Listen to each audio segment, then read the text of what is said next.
नमस्कार साथियों, स्वागत है हमारे हिंदी के यूट्यूब चैनल पे। तो आज यूपी कांस्टेबल एसआई या अन्य प्रतियोगी परीक्षाओं से संबंधित जो प्रैक्टिस सेट चल रहा है उस प्रैक्टिस सेट नंबर 14 आज हम करेंगे। प्रैक्टिस सेट नंबर 14 है, तो हम पहले क्वेश्चन से अपने शुरू करेंगे। हिंदी स्वरों का वर्गीकरण जब जीव के भाग के आधार पर किया जाता है तो निम्नलिखित में से कौन सा भेद इसके अंतर्गत आता है।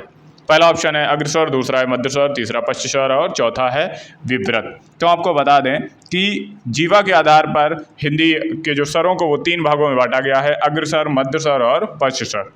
3 भागों में बांटा गया है जिसमें विवृत स्वर नहीं आता, तो हमारा ऑप्शन सही हो जाएगा डी वाला विवृत स्वर। अगला क्वेश्चन है हमारा दूसरा क्वेश्चन है हिंदी में अल्प विराम का चिन्ह है। हिंदी में अल्प विराम का चिन्ह है, डी वाला ऑप्शन सही हो जाएगा। ये अल्प विराम का चिन्ह है। जो पहला है वो प्रश्नवाचक है, दूसरा है विस्मयादि बोधक है, ये है पूर्ण विराम का चिन्ह। तो हमारा आंसर सही हो जाएगा डी वाला। अगला क्वेश्चन है निम्न में संज्ञा शब्द है। निम्न में संज्ञा शब्द है। निम्न में संज्ञा शब्द है। संज्ञा शब्द क्या है? ये गंगा जो है वो संज्ञा शब्द और ये व्यक्तिवाचक संज्ञा शब्द के अंतर्गत आती है। पुराना, नीला, मोटा, ये सब विशेषण है। तो हमारा ऑप्शन सही हो जाएगा ए वाला। अगला क्वेश्चन है क्वेश्चन नंबर चौथा, इनमें से कौन सा पुरुषवाचक सर्वनाम से संबंधित नहीं है। इनमें से कौन सा पुरुषवाचक सर्वनाम से संबंधित नहीं है। तो पुरुषवाचक सर्वनाम से संबंधित कौन नहीं है? तो जो कोई है वो अनिश्चित वाचक सर्वनाम के अंतर्गत आता है। कोई की मतलब ज्ञात नहीं है, जो ये पुरुषवाचक सर्वनाम से संबंधित नहीं है। और ये हम हो गया, तू हो गया, मैं हो गया, ये पुरुषवाचक सर्वनाम से संबंधित हैं। तो हमारा आंसर सही हो जाएगा सी वाला कोई। अगला क्वेश्चन है इनमें से कौन सा युग्म विशेषण नहीं है। कौन सा युग्म विशेषण नहीं है? छोटा बड़ा, हरा पीला, 2 3 और राम और लक्ष्मण। तो छोटा बड़ा, हरा पीला, 2 3 ये सब विशेषण के अंतर्गत आते हैं। तो कौन नहीं आता विशेषण के अंतर्गत? राम और लक्ष्मण। राम और लक्ष्मण संज्ञा है, ये विशेषण के अंतर्गत नहीं आते हैं। ये विशेषण के अंतर्गत नहीं आते हैं। अगला क्वेश्चन है निम्न में से किस विकल्प में सकर्मक क्रिया का प्रयोग हुआ है। निम्न में से किस विकल्प में सकर्मक क्रिया का प्रयोग हुआ है। सिपाही तेज दौड़ता है, सिपाही युद्ध में लड़ता है, सिपाही चोर को पकड़ता है, सिपाही बहुत कम सोता है। क्वेश्चन नंबर 6, निम्न में किस विकल्प में सकर्मक क्रिया का प्रयोग हुआ है। तो हमारा आंसर जो सही हो जाएगा वो सी वाला आंसर सही हो जाएगा। ये सकर्मक क्रिया है। सिपाही किसको पकड़ता है? चोर को। किसको पकड़ता है? चोर को पकड़ता है। क्वेश्चन नंबर 7, मैं आपके विचारों से अंशतः सहमत हूँ। इस वाक्य में किस प्रकार का क्रिया विशेषण का प्रयोग हुआ है। अंशतः सहमत हूँ। आपके विचारों से अंशतः सहमत हूँ। क्वेश्चन नंबर 7 का जो ऑप्शन सही हो जाएगा परिमाण, कुछ, थोड़ा, बहुत, ज़्यादा, कम, ये सब अंशतः मीन्स कुछ। तो हमारा आंसर सही हो जाएगा डी वाला परिमाणवाचक। अगला क्वेश्चन है निम्नलिखित में से कौन सा शब्द स्त्रीलिंग नहीं है।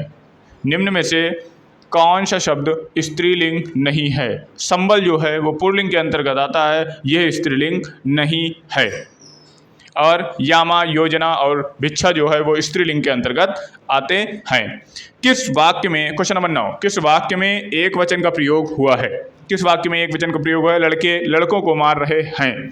लड़कों ने लड़कों को मारा, लड़के ने लड़के को मारा, लड़के लड़के को मार रहे हैं, लड़के लड़के को मार रहे हैं, लड़के ने लड़के को मारा। हमारा आंसर सी वाला सही हो जाएगा, लड़के ने लड़के को मारा।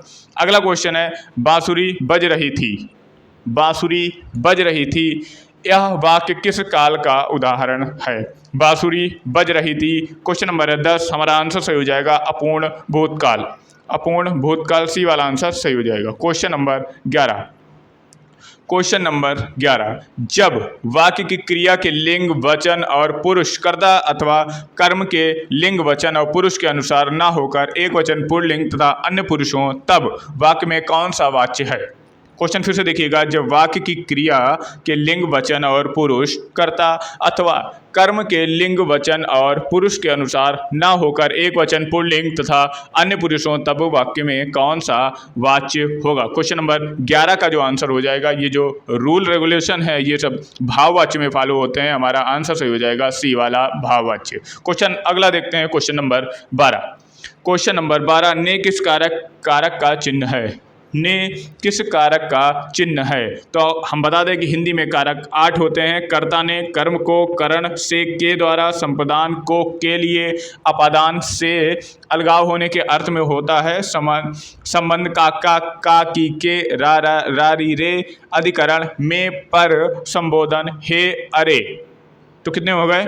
8 हो गए। 8 होते हैं। ने किस कारक का चिन्ह है? कर्ता ने। ए वाला आंसर हमारा सही हो जाएगा।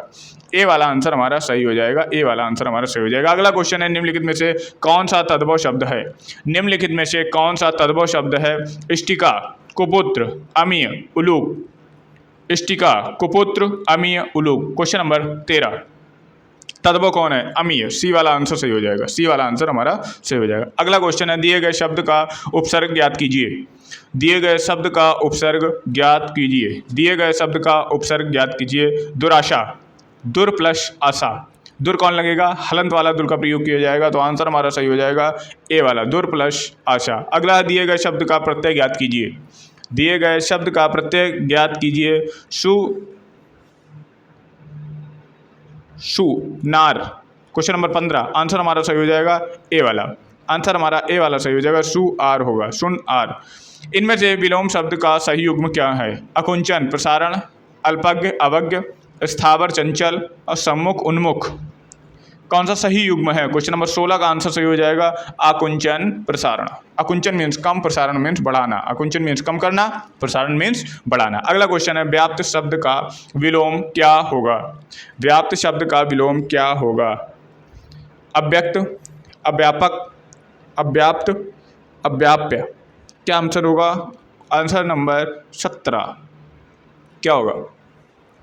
अव्याप्त। सी वाला आंसर सही हो जाएगा, अव्याप्त। निम्न में से पक्षी शब्द का पर्यायवाची नहीं है। निम्न में से पक्षी शब्द का पर्यायवाची नहीं है। विहंग, गाछ, खग, शाकुंत, शाकुंत। क्वेश्चन नंबर 18, निम्न में से पक्षी शब्द का पर्यायवाची नहीं है। किसका पर्यायवाची नहीं है? देखो, विहंग तो होता है, खग भी होता है, शकुंत भी होता है, गाज नहीं, गाछ नहीं है। गाछ किसका पर्यायवाची होता है? गाछ होता है वृक्ष का पर्यायवाची। बी वाला आंसर हमारा सही हो जाएगा। अगला क्वेश्चन है, दुर्जन का पर्यायवाची शब्द है। दुर्जन का पर्यायवाची शब्द है। दुर्जन का पर्यायवाची शब्द है। दुर्जन का पर्यायवाची शब्द है कंजूस। दुर्जन का पर्यायवाची शब्द है। दुर्जन का पर्यायवाची शब्द नहीं है। यहाँ पे क्या है, एक थोड़ा सा मिस्टेक है। दुर्जन का पर्यायवाची शब्द नहीं है। क्या है? नहीं है। दुर्जन का पर्यायवाची शब्द नहीं है। तो शठ भी है, कपटी भी है, दरिद्र भी है। सी वाला आंसर सही होगा, कंजूस नहीं है। इनमें से कौन सा शब्द वन शब्द का अर्थ नहीं है? इनमें से कौन सा शब्द वन शब्द का अर्थ नहीं है? पानी, जंगल, जीत, वाटिका। वन शब्द का अर्थ नहीं है। ए वाला आंसर सही हो जाएगा, पानी।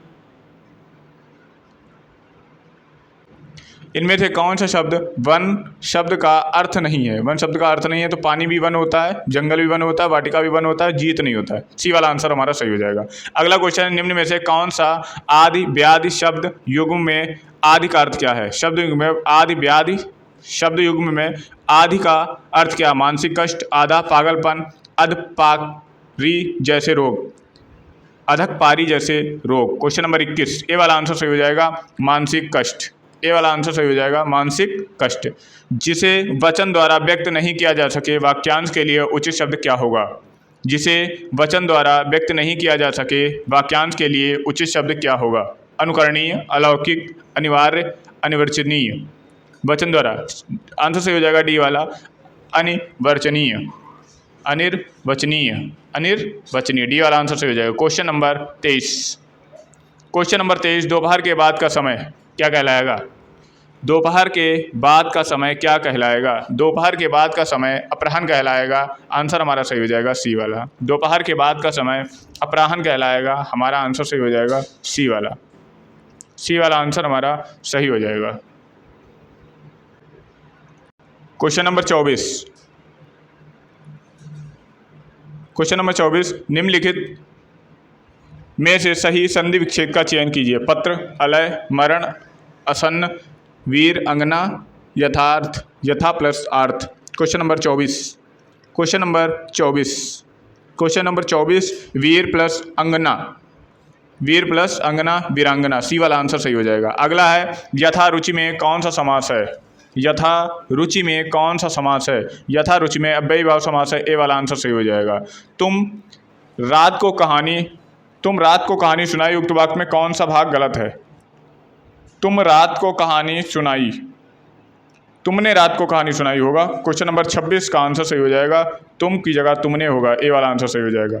स्थायी भावों की संख्या कितनी मानी गई है, स्थायी भावों की संख्या कितनी मानी गई है, स्थायी भावों की संख्या 9 मानी गई है, स्थायी भावों की संख्या 9 मानी गई। अगला क्वेश्चन है वह सममात्रिक छंद जिसके प्रत्येक चरण में 24 मात्राएं हों तथा प्रत्येक चरण में 11वीं और 13वीं मात्रा पर यति होती है, उस छंद को क्या कहा जाता है, उस छंद को क्या कहा जाता है, उस छंद को हम रोला कहते हैं, ए वाला आंसर हमारा सही हो जाएगा, ए वाला आंसर हमारा सही हो जाएगा।